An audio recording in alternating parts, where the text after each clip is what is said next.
dear students. I am Samyukta, academician in the field of psychology. Today, the lesson which we are going to cover is historical origin of social psychology. So, in this lesson, you will be able to understand the major milestones in the history of social psychology. You will also know how significant events of the history actually motivated psychologists to study social behaviors. You will also get familiar with famous social psychologists who laid foundation to the field of social psychology. So yes, you will come across lots of the names of social psychologists, but eventually once you go through the lessons, you will be able to remember them. And you will also know how some classic experiments of social behaviors which stand as a landmark of history of social psychology. So now let's proceed to the lesson. Now before discussing actually the historical milestones or origin of social psychology, let's once focus on the basics, that is the definition of social psychology. And the social psychology is nothing but the scientific study of the way in which people's thoughts, feelings and behaviors are influenced by the real or imaginary presence of other people. Now, social psychology is not just like a static science which was developed overnight. Its history started from the 19th century onwards and it evolved and transformed. And today, social psychology stands as an interdisciplinary domain proudly that bridges the gap between psychology, sociology, and the third one, anthropology. Now, sociology focuses on how groups, organizations, social categories and societies are organized, how they function and how they change, while social anthropology is much like sociology, but historically it has focused on exotic societies. For example, non-industrial tribal societies that exist or have existed largely in the developing countries. In both cases, the level of explanation in the group as a whole rather than the individuals who make up this group. Sociology and anthropology are social sciences, whereas social psychology is a behavioral science. Now, first let's start seeing that how social psychology emerged in 19th century. An influential antecedent which have took place or led to the development of social psychology took place in Germany, and there some of the scholars have started a journal which was known as Volker Psychology, and it actually paved the way where that journal have actually mentioned about collective mind. Yes, collective mind. It means that society as it together thinks, it differs from an individual mindset. So, group mentality once takes place and individual mentality may not exist. Now, this concept of group mind became in 1890s and early 1900s a dominant account of social behavior. An extreme example of it can be found in the work of a French writer who contributed for the group mind was Gustave Le Bon. As I told you, you might come across different names of a psychologist. With efforts, you will eventually remember their names. So, Gustave Le Bon, who argued that crowds often behave badly because their behavior of individual is controlled by the group mind. That we can even witness these days. Also, English psychologist William McDougall, who is well known in the field of psychology, even wrote an entire book on group mind and the collective behavior.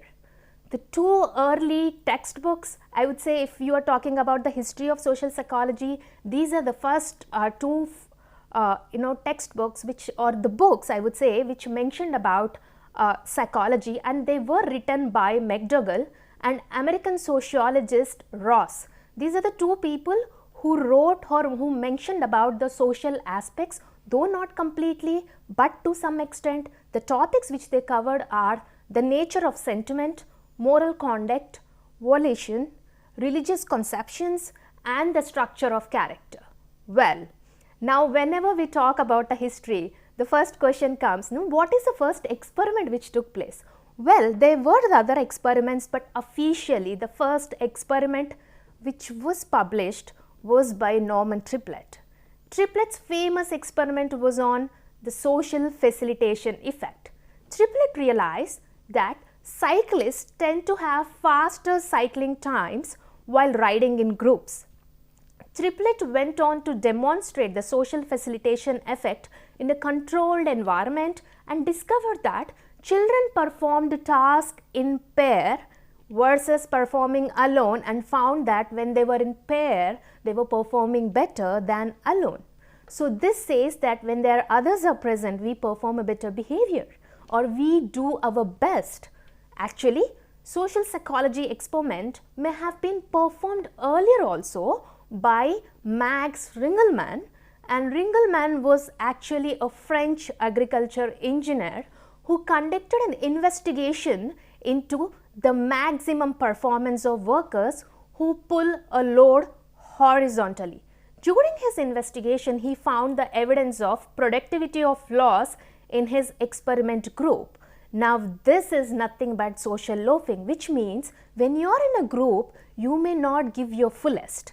Because there are others, you take it as an excuse. But still, this study was not published. We officially consider Norman Triplett experiment was a first experiment. Now comes another important textbook. Earlier I said there are two books which have been published on social psychology, but this is the textbook which have been published by our own Henry Alport, who is one of the significant contributor in the field of social psychology, who wrote a complete book on social psychology, and that have actually been impacted the future writings in the field of social psychology.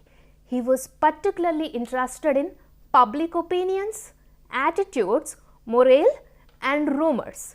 He focused on exploration of these topics through laboratory experiments and survey research. He declared the study of social behavior as one of the major subjects of social psychology. He defined social behavior as behavior in which the responses either serve as a social stimuli or evoked as social situation. The first half of the 20th century saw an explosion in social psychology research. There were many classic studies started emerging. Some of those studies includes, like, in 1934, an investigation of behavior and attitude took place in American hotels of how the owners of the hotels have an attitude towards a Chinese couple. Later, LaPierre found that people's attitude and behavior do not always correspond with one another. In 1934, Sharif, you will come across him, he conducted a lot of significant studies. So Sharif experimentally demonstrated the role of social norms in influencing people's behavior when they are in the presence of others. Later in 1940, Hovland and Sears proposed and tested a theory that explained why people behave aggressively based on how people take out their frustration about their lives on scapegoating, isn't it? We don't do that. Sometimes when we get aggressive, we do scapegoating. So next, the significant milestone, or I would say the Second World War, has a profound influence on the direction of social psychology theory and research. At around this time, societies actually began to realize that prejudice against ethnic minorities were irrational and they were morally wrong. Psychologists became interested in the idea that bringing together members of different groups would lead to mutual regard and respect. The battlefield in the Second World War also provided a good opportunity for the social psychologists to consider the effect of contact and how it is affecting the lives of a people and also the military army. Research of this kind result Golden Alport, a classic text in 1954, where he wrote about the nature of prejudice. Now, the concept of prejudice you will come across when you go through the further lessons, in which he proposed the contact hypothesis, which is nothing but the idea that bringing different groups together which have conflicts would actually reduce prejudice, that is the negative attitude, although critically only under certain conditions. At around the same time, a series of classic studies were conducted by Sherif and colleagues looking at group dynamics at summer camp for boys. You have to later just go through this concept. It is very interesting. You just go through the concept of Sherif, who conducted on a summer camp boys, where you will understand you will come across a very interesting concepts. Now this research actually demonstrated two key conditions for intergroup contact to reduce prejudice, that is through cooperation and common goals, as well as providing the basis for a classic theory of intergroup conflict, that is realistic group conflict theory. Now social psychology got another boost, or I would say got energized, because of whom? It was because when the psychologists become curious to know how the German dictator Adolf Hitler could have profoundly influenced such extreme obedience and horrendous behaviors in his followers during Second World War. You might have come across many such stories where he influenced so many army people to take lives of millions of people, and our psychologists were on their work to know how this could happen. And the studies on conformity conducted again by Muzaffar Sherif and Solomon Asch, as well as those on obedience by Stanley Milgram, showed the importance of conformity pressures in social groups and how people in authority could create obedience, even to the extent of leading people to cause severe harm to others. Is it not? Because it was not the Hitler who took the lives of a people, but his instructions to his army who actually put things in an action. So here obedience was at work. At around the same time, Adeno and colleagues considered whether people with a certain type of personality were more likely to behave with such prejudices, like having a negative attitude towards others, in their research on authoritarian personality. Now Philip Zimbardo, he is another one of the key contributor in social psychology. He is well known for prison study. He found that interactions of male colleague students who were recruited to play the role of guards and prisoners in a simulated, which is a created condition of prisons, became so violent that the study has to be terminated early. Now social psychology then quickly expanded to other very interesting topics which have been conducted by John Darley and B. Blatany, developed a model that helped explain why or when do people help or do not help in need. Sometimes you might see people but you choose whether to help or not, and why is it that so? And Leonard pioneered the study on aggression, on human aggression. Now meanwhile, other psychologists, let's say like Irving Janis, focused on group behavior, studying why intelligent people sometimes make decisions that led to disastrous results. Is it not? Sometimes we see people around, we feel they are very intelligent, but sometimes they end up making very foolish decisions. Still, other social psychologists like our Golden Alport and Muzaffar Sherif focused on intergroup relations with the goal to understand and potentially reduce the occurrence of stereotype, prejudices and discrimination. You will come across these topics in later on lessons. And social psychologists not only restricted themselves to doing the study, students, these studies helped sometimes for the jury or for the legal system to take decisions, and one of such incident I will share with you. Social psychologists also gave their opinion in 1954, which is a study known as BRAOU versus Board of Education US Supreme Court case that helped end racial segregation in American public schools, and social psychologists still frequently serves as experts witness on these and other topics. In recent years, insights from social psychology have even been used in designing anti-violence programs in societies that have experienced genocide. So you can see social psychology is also emerging from theory to application. The development of social psychology in USA, obviously psychology have first evolved and developed in Western, and then it came to India. The development of social psychology in USA was strongly influenced by two academic emerges from Europe. Those are Kurt Lewin from Germany and Fritz Heider. Now let me tell you, Kurt Lewin is modern father or one of the father of social psychology. Lewin conducted some classical experimental studies in social psychology, such as experiment on impact of authoritarian and democratic leadership. When you come across the leadership studies, just thank Kurt Lewin because he contributed a lot. And then which later, under his leadership, he influenced many of his students, and today his students continued contributing to the field of social psychology. So his students became an illustrious groups who shaped social psychology in decades following World War II.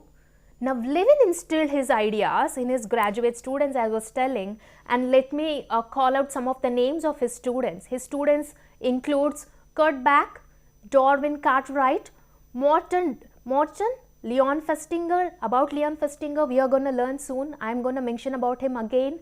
Harold Kelly, Stanley and John Tibat. So on the other side, Fritz Heider, he is another significant contributor. He simulated two theoretical traditions, consistency and attribution theory, which influenced the research agenda of social psychology from post-war period. The later part of 20th century saw an expansion of social psychology into the fields of attitude, with a particular emphasis on cognitive processes. During this time, social psychologists developed the first formal model of persuasion with the goal of understanding how advertisers and other people could present their messages to make them more effective. These approaches to attitudes focused on cognitive processes that people use when evaluating messages on the relationship between attitude and behavior. As I said, Leon Festinger, he contributed to the important concept you later just go through, that is cognitive dissonance theory. It was developed during this time and became a model for later research. The key hypothesis for this theory that when we hold two or more incompatible ideas, they will be a pressure to reduce this inconsistency. It is more the research he conducted rather than the application. So far, the history of social psychology appears to have been one of the unmitigated success. Stimulated by World War II, social psychological experiments expanded enormously, and there was soon no single psychology department at top universities that did not also have a strong social psychology unit. But just when social psychology was on up and up, it ran into the crisis of confidence. That led to years of infighting about the right course it should follow. It was due to some publications, or I would say two publications, which questioned the scientific status of social psychology. But over the time, a number of developments were initiated, which over the years helped to elevate some of the problems highlighted by these critics.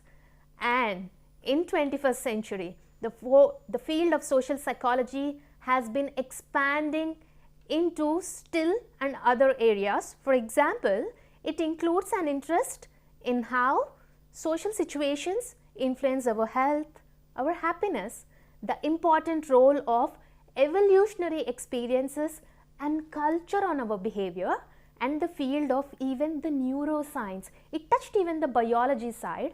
The study, it is nothing but the study of how our social behavior both influence and is influenced by the activities of our brain.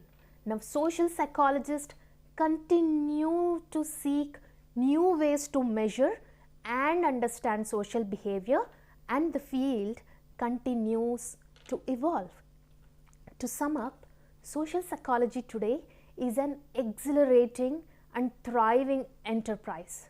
Living up to Levin's motto, that time, that nothing is a practice as a good theory, social psychologists are applying the understanding they have gained from their study of fundamental cognitive, emotional, and motivational processes to the solution of real life problems. They have contributed importantly to the development of applied areas such as health and organizational psychology. Not only that, even to the environment and the problems which takes place in environment, and social psychological theories and research on intergroup conflicts and prejudices. Studies on conformity conducted by Musharraf Sharif and Solomon Asch, as well as those on obedience by Stanley Milgram, showed the importance of conformity pressure in social groups and how people in authority could create obedience even to extent of leading people to cause severe harm on others.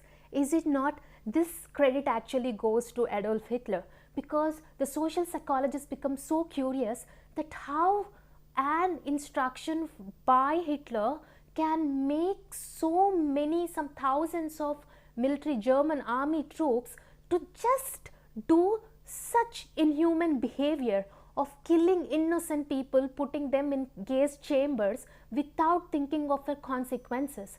And on this note only, these experiments have been conducted. And even let me tell you, one of such, as I was mentioning about the experiment conducted by Stanley Milgram on obedience, also become controversial because the participants who took part in an experiment has underwent post research participation impact on them. The similar such experiment was conducted by Philip Zimbardo on a prison study, where some of the participants has to take part as a guards and others as a prisoners. And when the participants started really taking the role of a prisoners and a guards, that led to a violence, and this experiment has to be terminated. Just this clearly evident and showed that when people get into a position of taking instructions, sometimes they might lose their discretion and end up doing inhuman behaviors, which we have witnessed in World War II history. Is it sufficient?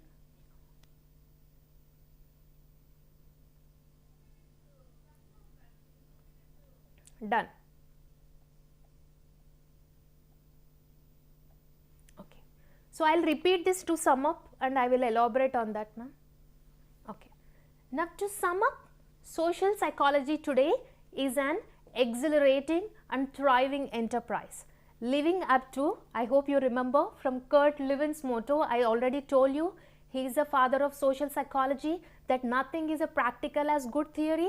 Social psychologists are applying the understanding they have gained from their study of fundamental cognitive, emotional, and motivational processes to the solution of real life problem. That can be a problem about leadership or in the organizations.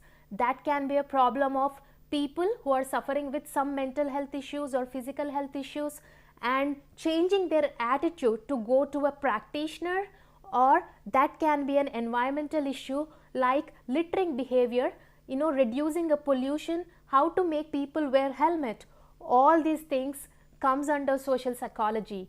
They have contributed importantly to the development of applied areas, just as I was mentioning, health, organizational psychology, and social psychological theories, and research of intergroup conflict and prejudices. In country like India, it becomes very important to understand, because we are unity in diversity. We have people from diverse background, diverse religion and caste. Well, now it's time to conclude this session with a brief summary of what we have covered so far.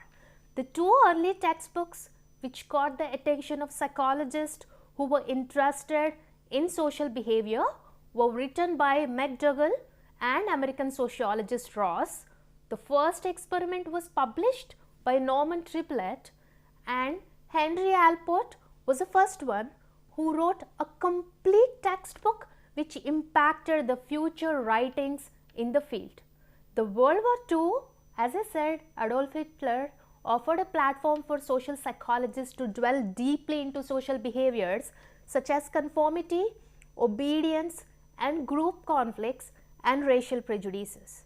Now, Kurt Lewin and his students, I said like Kurt Lewin, not only him, even his students gave a massive contribution in the field of social psychology, and today social psychology emphasizing its focus on application aspects. I'm sure even in future social psychology is going to thrive and contribute more to the real life problems. Student, I hope this gave you an idea and you understood how social psychology have traveled from 19th century to today and helping us to learn a lot about people, ourselves in social settings. Thank you.